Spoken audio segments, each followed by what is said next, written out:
Hello everyone, नमस्कार। आप सभी का बहुत बहुत स्वागत है। मेरा नाम है विष्णु दत्त और आज की इस वीडियो में वेलकम करता हूं।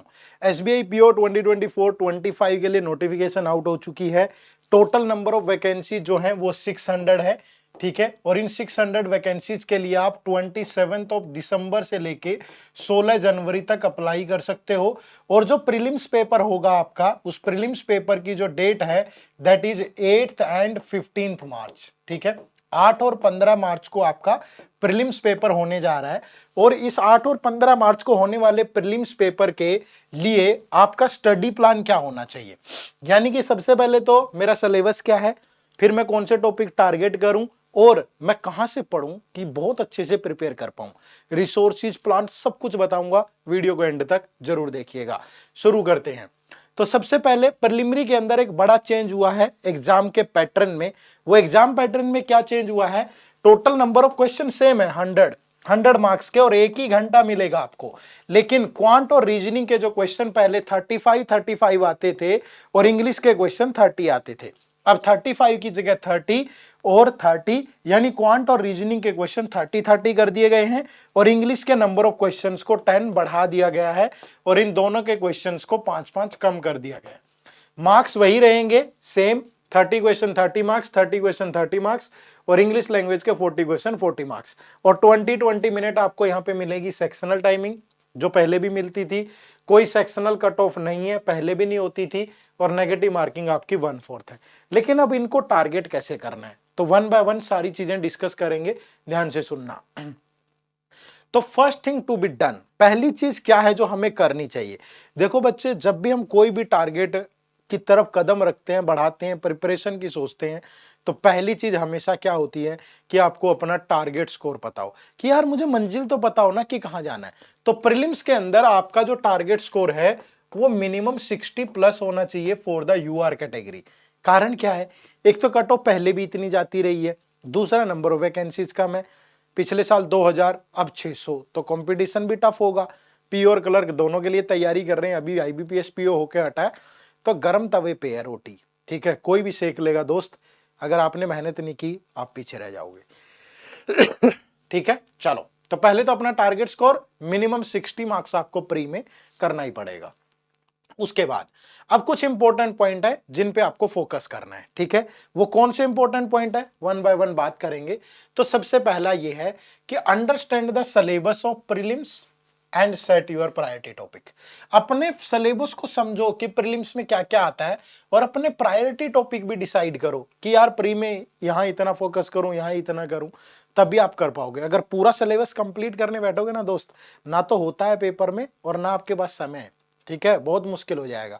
तो समझ लो, मैं वन बाय वन करके समझा रहा हूं, ध्यान से सुनना। देखो, ये आपका सिलेबस है क्वांटिटेटिव एप्टीट्यूड का। पहले 35 क्वेश्चन थे, अब हो गए यहाँ 30 क्वेश्चन। अब पहले क्या था, ये जो 3 टॉपिक है, सिंप्लीफिकेशन, अप्रोक्सीमेशन, नंबर सीरीज और क्वाड्रेटिक इक्वेशन, इन तीनों में से 10 क्वेश्चन आते थे, ठीक है। डीआई के आपसे 15 क्वेश्चन और अर्थमेटिक, डाटा सफिशिएंसी, ये सब मिला के 10 क्वेश्चन, ठीक है। तो पहले का ये पैटर्न है 35 साल पिछले साल का। अब 5 क्वेश्चन कम हो गए तो मोस्ट प्रोबेबली वो यहां पे कम करेगा। क्यों कम करेगा, क्योंकि मेंस में उसने डीआई के मार्क्स बढ़ा दिए। 30 क्वेश्चन 60 मार्क्स, पहले 30 क्वेश्चन 50 मार्क्स के थे, तो यहां से डीआई कम पूछा जा सकता है। बाकी चीजें एज यूजुअल रहेंगी। Simplification, approximation, number series, quadratic equation के 10 क्वेश्चन, नंबर सीरीज पक्का आती है, बाकी दोनों में से कोई एक, और डीआई 2 डीआई हो सकते हैं और 10 क्वेश्चन आपके अर्थमेटिक के और इनके। अब अर्थमेटिक में क्या टारगेट करें, कौन से topic, ratio and proportion, percentage, number system, HCF LCM छोड़ दो, एवरेज छोड़ दो, एजिज पढ़ लो, पार्टनरशिप पढ़ लो, मिक्सचर एलिगेशन कर लो, सिंपल और compound interest, time and work, pipe and system, ये सारा कर लो। ये मेंसुरेशन वाला पार्ट छोड़ दो, प्रोबेबिलिटी और परमुटेशन, ठीक है। बाकी सारी चीजें आप कर लो। तो सीक्वेंस यही रखना, ऊपर से प्रिपेयर करना, और फ्री में हो सकती है ये सारी चीजें, कहां पे होंगी बताऊंगा, ठीक है। तो ये आपका क्वांट में सिलेबस है और ऐसे आपको टॉपिक टारगेट करने हैं। उसके बाद अगर नेक्स्ट बात करें रीजनिंग की, अब रीजनिंग के भी नंबर ऑफ क्वेश्चन कितने हो गए हैं, 30, ठीक है भाई, जो कि कितने मार्क्स के हैं, 30 मार्क्स के हैं। तो यहां से सीटिंग अरेंजमेंट और पजल मुझे लगता है कि 15 से 20 नंबर की रहेंगी, क्योंकि पहले 20 से 25 थे, तो हो सकता है 5 क्वेश्चन यहां से कम हो जाएं, और बाकी ये वाला जो पार्ट है यहां से आपके 10 क्वेश्चन पूछे जाएंगे। तो ये बात ध्यान रखिएगा। और यहां मैंने बताया है कि किस में कितना कितना पढ़ना है, ठीक है। अब यहां जो सीटिंग अरेंजमेंट और पजल लिखी है भाई मेरे, यही है सारी जो आईबीपीएस पीओ के प्री में, मेंस में सब जगह पूछी गई। तो लेटेस्ट ट्रेंडिंग वाली पजल बता रहा हूं, अरेंजमेंट बता रहा हूं, इनको इस तरीके से आपको प्रिपेयर करना है। तो रीजनिंग में आपका ये सब रहने वाला है, ठीक है।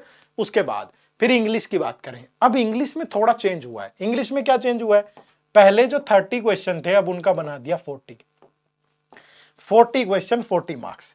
तो तीनों एरिया इंपॉर्टेंट है। आपकी ग्रामर बहुत अच्छी होनी चाहिए, तो एक बार आपको कंप्लीट ग्रामर जरूर पढ़नी है भाई।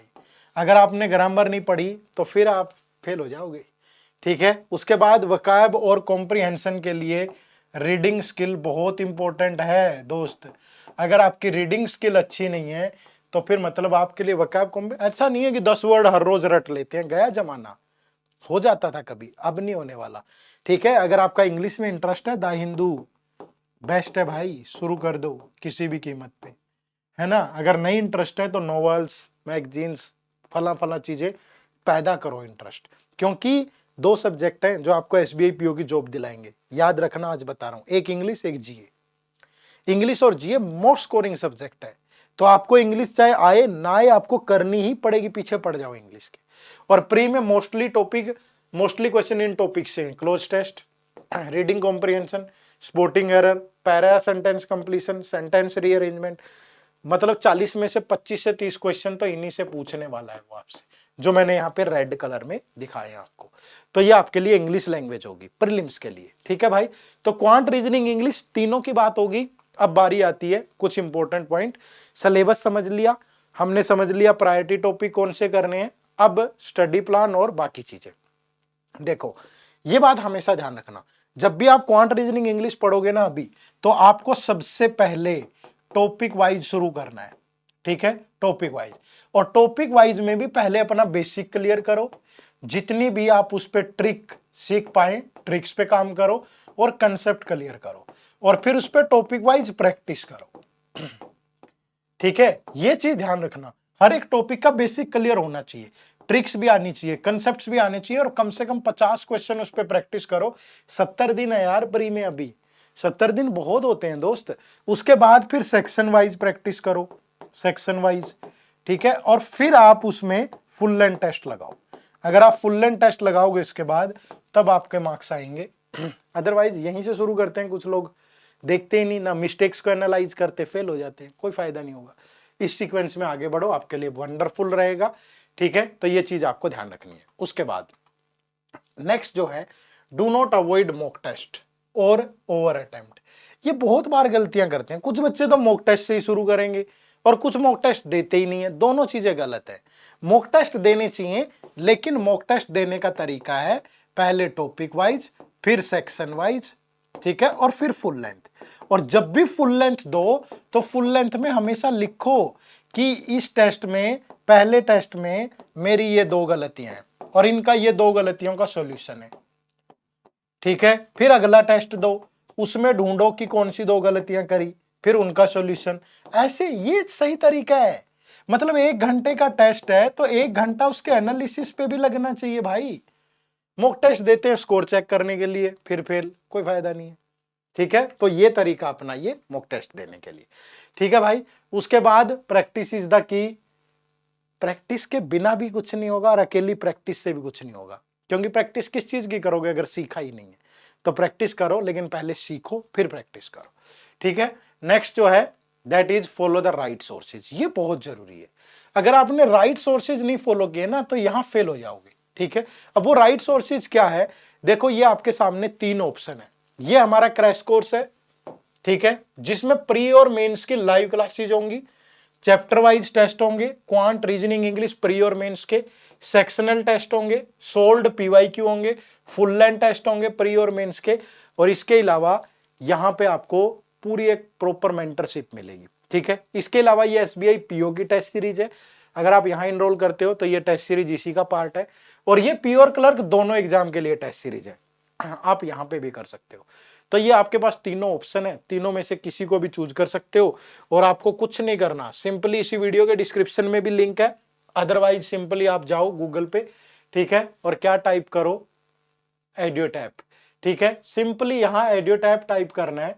एडियोटैप जैसे ही टाइप करोगे ये हमारी वेबसाइट खुलेगी, वेबसाइट में यहाँ कोर्सेज पे जाओ, कोर्सेज में जाओगे तो यहाँ एसबीआई पीओ कोर्सेज है और यहाँ एसबीआई पीओ के हमारे कोर्सेज मिल जाएंगे आपको। ये टेस्ट सीरीज है, क्रैश कोर्स है और एसबीआई पीओ की टेस्ट सीरीज है, बहुत अफोर्डेबल से प्राइस में अवेलेबल है, इससे शानदार मौका नहीं होगा, आप जाकर के इनरोल कर सकते हो, ठीक है भाई।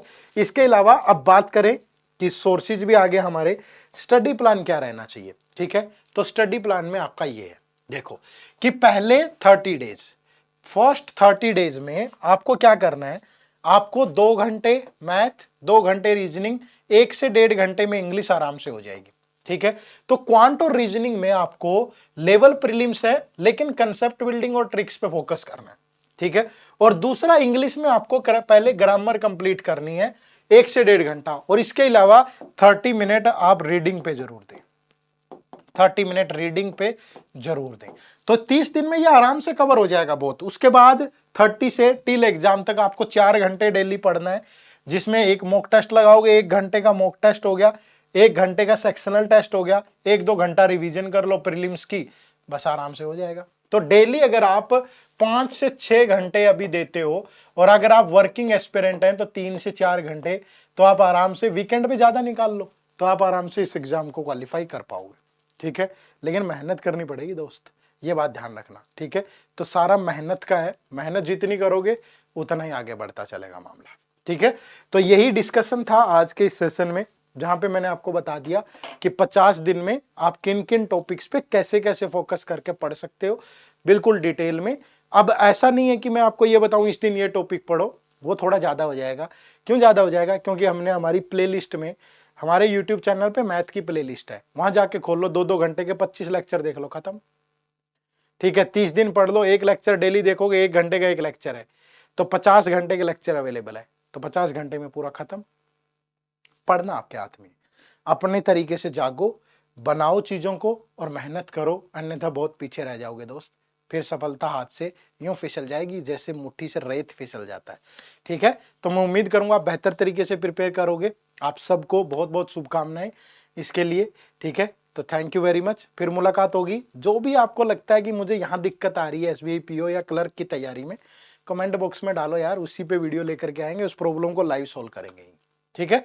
चलो bye bye, take care, thank you very much, जय हिंद जय भारत। चैनल पे नए हो तो सब्सक्राइब कर लो, नोटिफिकेशन वाला बटन ऑन कर लो और टेलीग्राम चैनल भी जरूर ज्वाइन कर लो।